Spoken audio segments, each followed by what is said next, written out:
Have you ever thought about how many choices we make every day about what we put on our bodies? We choose our clothes carefully, we choose what brands we want to wear, even the aesthetic that we want to present to the world. But sometimes we don't give that same level of attention to what we put inside our bodies. Food is something that every single one of us deals with every day.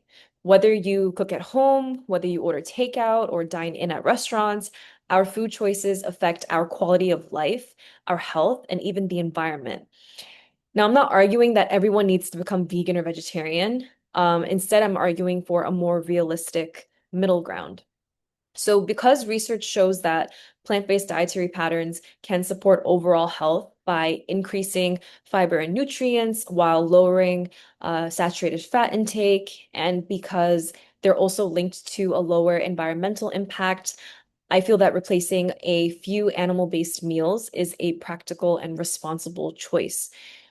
Well-planned plant-based meals can also still be filling and satisfying and supportive of protein goals. So I believe we should aim to replace at least 2 to 3 animal-based meals per week with plant-based ones. To begin, let's look at how plant-based meals can support our overall health. So first off, increasing plant-based intake can improve overall health because it encourages us to eat more nutrient-dense foods like vegetables, fruits, legumes, nuts, and seeds.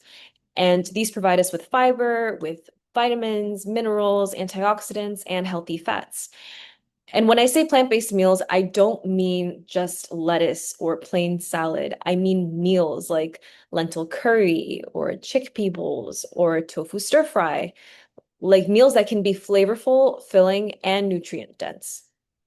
So, according to Landry and Ward in a 2024 article on plant-based dietary patterns, increasing plant-based foods can increase fiber and nutrient intake and lower saturated fat intake and improve heart health risk factors like cholesterol, weight, glucose metabolism, and blood pressure.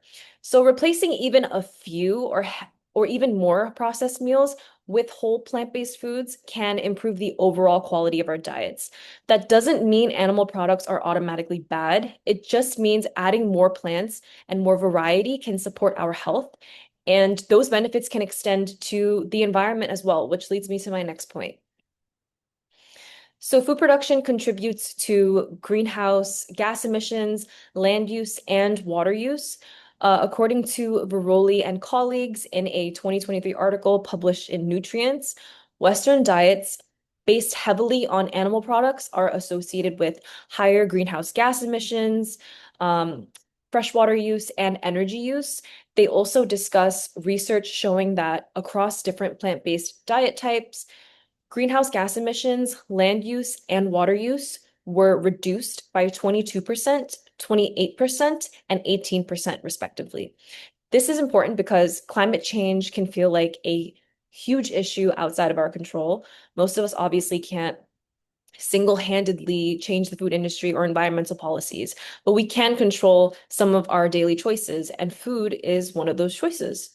Again, this doesn't mean we need to be perfect or never eat meat again. It just means that a few weekly swaps can still add up. So, although the health and environmental evidence supports eating more plant-based, there is still one common argument against it, and that is some people argue plant-based meals don't provide enough protein or that they aren't filling or satisfying. They think they'll still be hungry after eating or that they won't be able to meet their protein goals. And to be fair, there is a reason people have this concern. According to Hevia Lorraine and colleagues in a 2021 article published in Sports Medicine, plant and animal proteins can differ in essential amino acid content and digestibility. And some short-term studies have shown lower muscle protein responses after eating certain plant proteins compared with animal proteins. So yes, the opposing side does have a point. If someone is eating poorly planned plant-based meals, they may not get enough protein. Again, a bowl of lettuce is obviously not going to cut it, but that's not what I'm arguing for. I'm arguing for well-planned plant-based meals, and that can include protein sources like quinoa, oats, soy milk, tofu, tempeh, or combinations like rice and beans. The real issue isn't that plant-based meals are automatically low in protein. The real issue is whether people know how to build them properly.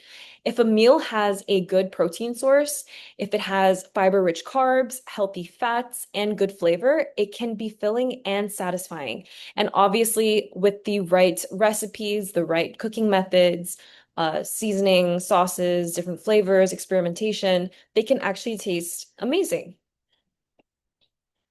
So I believe replacing 2 to 3 animal-based meals per week with plant-based meals is a practical choice because it supports the 3 goals that we discussed today, which are better health, lower environmental impact, and enough protein and satisfaction without having to fully give up meat.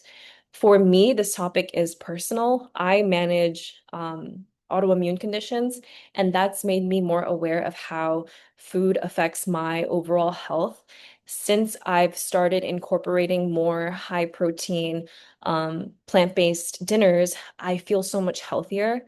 I feel so much more intentional with my food choices while still being able to reach my protein goals because I do strength train every week. So I'm not asking anyone to change their whole lifestyle overnight.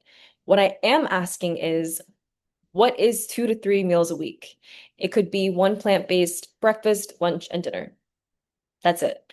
The next time we choose what to eat, we should think about it like this. So many of us are careful about what we put on our bodies, but what we put inside of our bodies affects us even more. So why not be just as intentional with the meals that we choose for ourselves? A few plant-based meals a week is not extreme. It's very realistic. It's the first step toward better health, lighter environmental impact, and more mindful eating. So it's been a privilege sharing this information with you guys today. Thank you for your attention and for listening.